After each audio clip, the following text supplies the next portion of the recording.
Aujourd'hui, nous parlons des saints et ce qu'ils représentent dans le christianisme. Notre espace et notre temps sont remplis de saints.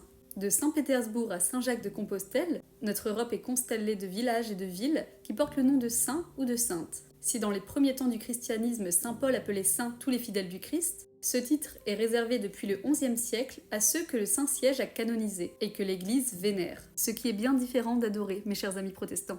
Il fallait en effet à cette époque réguler le culte débordant que l'on rendait. Depuis les persécutions romaines, aux martyrs et à tous les chrétiens qui avaient témoigné de leur vivant de vertus éminentes. L'usage était de commémorer l'anniversaire de leur mort ou du transfert de leurs reliques, et cette tradition se maintient de nos jours dans le calendrier des saints. Très strictement codifiée par le pape Alexandre XIII au XIIe siècle, la procédure de béatification puis de canonisation, qui a connu plusieurs réformes jusqu'à nos jours, engage l'autorité de l'Église pour déclarer que telle personne est entrée dans la gloire de Dieu et doit être vénérée comme un saint. Il s'agit d'une enquête minutieuse et d'un procès qui comporte plusieurs débats contradictoires entre le promoteur de la cause qui est pour et l'avocat du diable qui est contre.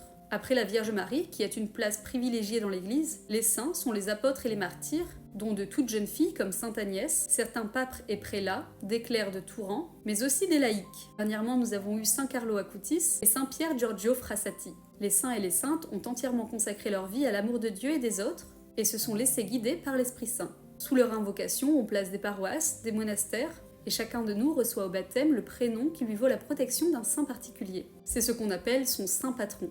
On représente principalement les saints, la tête accompagnée d'une auréole, qui symbolise leur rayonnement venu de la sainteté même de Dieu. Dès l'Ancien Testament, des hommes comme Moïse et Élie ont été transfigurés par la lumière de Dieu.